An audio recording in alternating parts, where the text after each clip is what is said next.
नमस्कार बालमित्रांनो, आज आपण परिसर अभ्यास भाग 1 मधील पाठ पहिला प्राण्यांचा जीवनक्रम बघणार आहोत। या पाठामध्ये आपल्याला प्राण्यांचा जीवनक्रम कसा असतो ते बघायचं आहे। चला तर मग सुरुवात करूया। सांगा पाहू, कुत्र्याची पिल्ले आणि त्यांची आई पहा, त्यांच्यात साम्य दिसते का? तर आपल्याला सहजपणे सांगता येईल की या दोन्हीमध्ये साम्य दिसतं, कारण त्यांचं दिसणं म्हणजे चेहऱ्याची ठेवण, कान, शेपूट हे सेम असते, सारखी असते। कुत्र्याची पिल्ले आणि त्यांची आई यांच्यामध्ये साम्य दिसते। पुढचा प्रश्न कोणता विचारला बघूया आपल्याला। त्या प्रश्नाचं उत्तरसुद्धा आपल्याला द्यायचं आहे। आता फुलपाखरू दिसते तुम्हाला आणि फुलपाखराची अळी दिसते। प्रश्न काय विचारला आहे? फुलपाखरू आणि अंड्यातून बाहेर पडलेली फुलपाखराची अळी पहा, त्यांच्यात साम्य दिसते का? आता बघा, अळीचा आकार आणि फुलपाखराचा आकार किंवा फुलपाखराला असलेले पंख, अळीला नसलेले पंख, त्याच्यामुळे तुम्हाला सहजपणे सांगता येईल की फुलपाखरू आणि अंड्यातून बाहेर पडलेली फुलपाखराची अळी यांच्यामध्ये अजिबात साम्य नाही, अजिबात साम्य दिसत नाही। आणखी काय प्रश्न विचारलाय? कोंबडीचं चित्र आलंय। कोंबडी आणि तिची पिल्लं आहेत।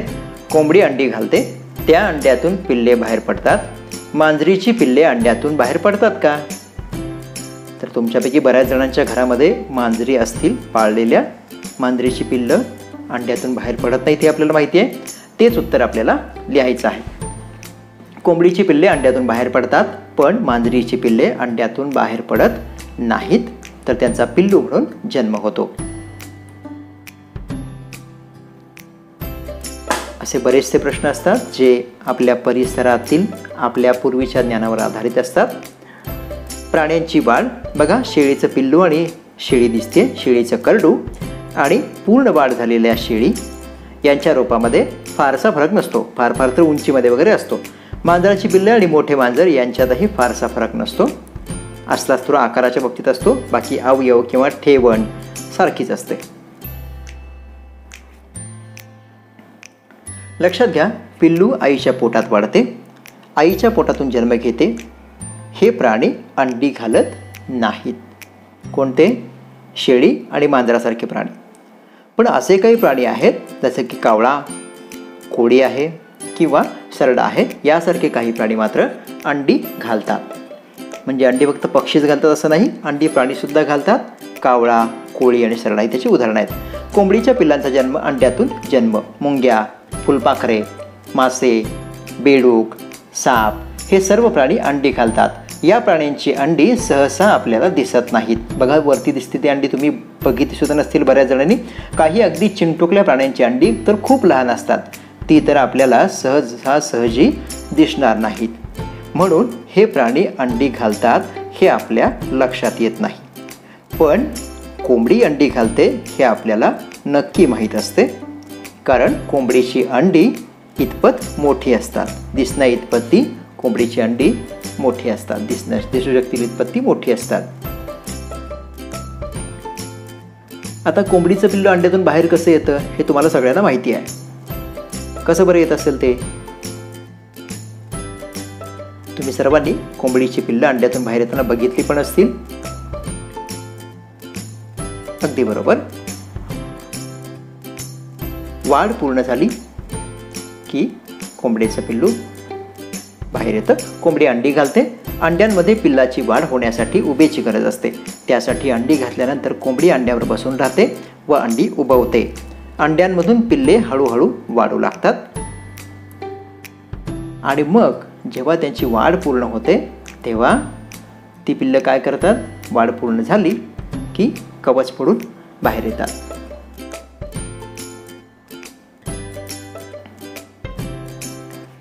नवा शब्द शिकूया। नवा शब्द शिकायचा आपल्याला। अंडी उबवणे म्हणजे काय? अंड्यांना ऊब देण्यासाठी कोंबडीने अंड्यावर बसून राहण्याला अंडी उबवणे असे म्हणतात। माहित आहे का तुम्हाला काय विचारले? कोंबडी अंडी उबवत असते तेव्हा ती अंड्यांच्या काळजीपोटी आक्रमक बनते। अंड्यांच्या जवळ कोणी गेले तर ती त्याच्या अंगावर धावून जाते।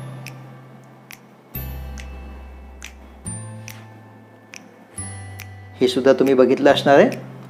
तुमच्या परिसरात जे अनुभव आहेत मी तुम्हाला मिळालेले, त्याच अनुभवावरती हा विषय आधारलेला आहे आपला। जरा डोके चालवा।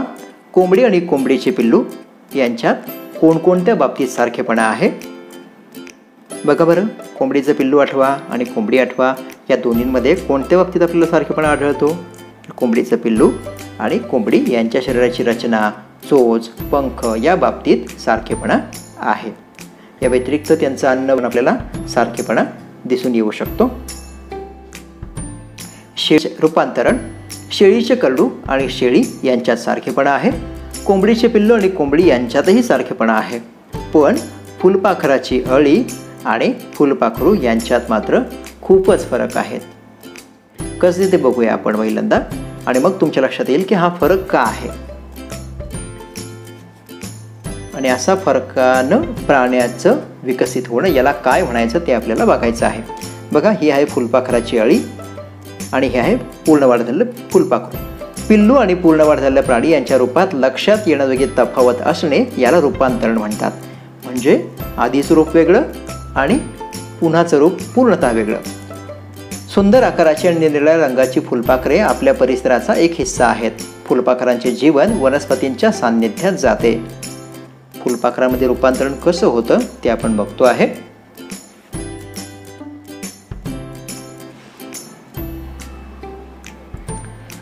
फुलपाखरांची वाढ होताना त्यामध्ये अंडी, अळी, कोश आणि प्रौढ या 4 अवस्था असतात.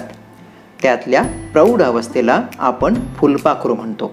म्हणजे त्याच्या आधीच्या 4 अवस्था आपल्याला माहिती नाहीत किंवा आपण त्या पाहिलेल्या नाहीत. बिबळ्या कडवा या नावाचे फुलपाखरू आपल्याकडे खूप मोठ्या प्रमाणावर आढळते. त्याच्या उदाहरणावरून फुलपाखरांची वाढ कशी होते ते आपण पाहू. एक फक्त फुलपाखराचं उदाहरण घेतोय आपण. आता बघा, हे जे दिसतंय ते बिबळ्या कडव्याची मादी रुईच्या पानावर अंडे घालते. ही अंडी आहेत रुईच्या पानावर घातलेली. अंड्यांमधून 6 ते 8 दिवसांनी अळी बाहेर पडते. फुलपाखराच्या अळीला सुरवंट म्हणतात. ती अळी दिसते कशी बघूया आपण पुढं. बघा, अंडी छोटी छोटी आहेत, आपल्या डोळ्याला कदाचित दिसणार सुद्धा नाहीत किंवा आपल्या लक्षात पण येणार नाहीत. रुई नावाच्या वनस्पतीवर फक्त ही अंडी आढळतात. बघा, हा आहे फुलपाखराचा सुरवंट. फुलपाखराचा सुरवंट अंड्यातून बाहेर पडतो आणि लगेच खायला सुरुवात करतो. ज्या पानावरील अंड्यातून तो बाहेर पडतो ते पानही तो कुरतडून खातो. ते पानही तो कुरतडून खायला सुरुवात करतो. त्याच्या खाण्याचा वेग फार मोठा असतो, त्यामुळे त्याची वाढसुद्धा खूप झपाट्याने होते. त्याची वाढ इतकी होते, बघा नवीन शब्द शिकायचा आपल्याला कात, पुढे शिकायचं आपल्याला कात. कात म्हणजे शरीराची वाढ होताना अपुरे पडणारे शरीरावरचे आवरण. बघा, फुलपाखरू दिसतंय आपल्याला. पहिल्या 2 ते 2.5 दिवसात बिबळ्या कडव्याचा सुरवंट इतका वाढतो की त्याची कात त्याला पुरत नाही. पण जुन्या कातीच्या आत वाढ झालेल्या शरीरावर नवीन कात म्हणजे नवीन त्वचा येते. ती ढकळ असते. आता जुन्या कातीतून सुरवंट बाहेर पडतो. त्याला सुरवंटाचे कात टाकणे असे म्हणतात. म्हणजे जुनी कात, जुनी त्वचा बाहेर म्हणजे बाजूला सोडून सुरवंट नवीन त्वचा धारण करतो. त्याला सुरवंटाचे कात टाकणे असे म्हणतात. याच गोष्टी आपण सापाच्या वगैरे बाबतीत पण बघत असतो. सापसुद्धा कात टाकतो. कात टाकल्यानंतर पुन्हा त्याला नवीन त्वचा येते आणि तो पुन्हा पहिल्यासारखा नवीन होतो. पुन्हा तो वेगाने पान कुरतडून खायला सुरुवात करतो. पुन्हा त्याची झपाट्याने वाढ होते. 2 ते 2.5 दिवसांनी तो परत कात टाकतो. म्हणजे बघा, पहिल्यांदा कात टाकतो 2-2.5 दिवसात, पुन्हा 2-2.5 दिवसात पुन्हा तो कात टाकतो. म्हणजे पुन्हा त्याला नवीन कात येते. याचं कारण असं असतं की तो खातो भरपूर खातो. त्यामुळं अशा रीतीनं तो 3 ते 4 वेळा किंवा 4 वेळा कात टाकतो. बिबळ्या कडव्या प्रकारचे फुलपाखरू सुरवंट अवस्थेत 10 ते 12 दिवस असते. 2-2.5 दिवसाला एकदा असं तो 4 वेळा कात टाकतो. शेवटची कात टाकण्यापूर्वी सुरवंट एखाद्या देठावर किंवा पानावर रेशमासारख्या धाग्याची गुंडी विणतो. या गुंडीवर तो स्वतःला लटकून घेतो. यावेळी कात टाकली की आतील कोश दिसू लागतो. वाढीच्या या अवस्थेला कोशावस्था म्हणतात.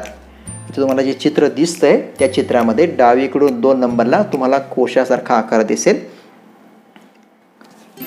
तसा रेशमी किडा कोश विणतो तशा पद्धतीचे रचना फुलपाखरूसुद्धा हे करतं. फुलपाखराचं सुरवंट तयार करतं स्वतःच्या भोवती.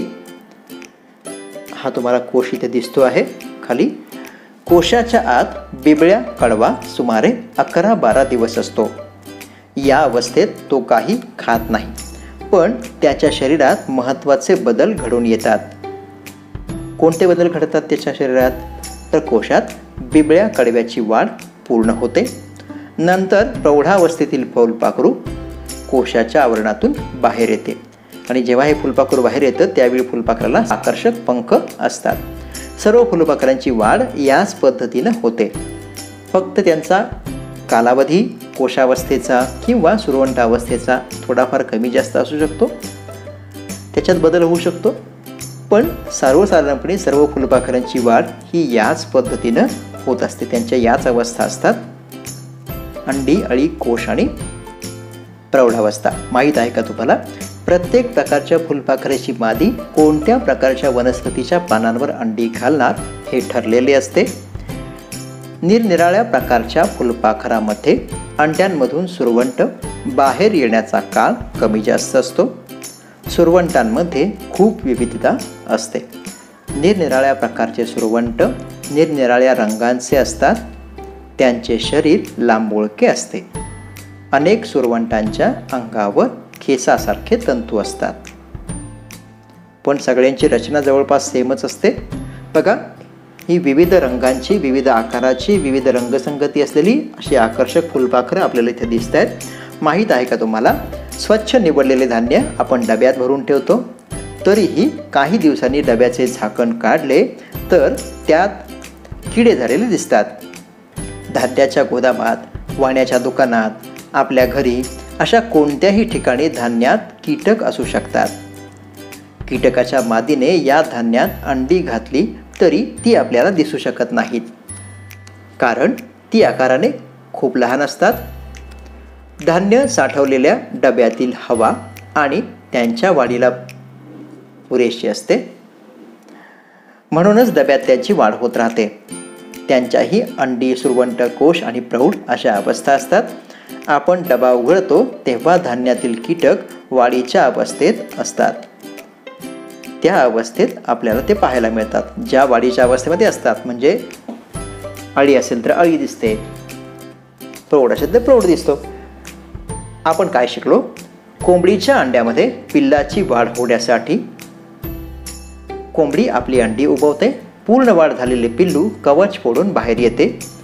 फुलपाखराच्या वाढीच्या अंडी, अळी, कोश आणि प्रौढ या 4 अवस्था असतात. बिबळ्या कडवा या नावाचे फुलपाखरू रुईच्या पानावर अंडे घालते. अंड्यांमधून अळी बाहेर पडते, तिला सुरवंट म्हणतात. आणखी काय शिकलो बघूया. वाढ पूर्ण झाल्यावर सुरवंट कोशावस्थेत जातो. कोशातून पूर्ण वाढ झालेले फुलपाखरू बाहेर पडते. त्यावेळी त्याला 6 लांब पाय असतात, आकर्षक पंख असतात. व्हिडिओ आवडल्यास चॅनेल नक्की सबस्क्राईब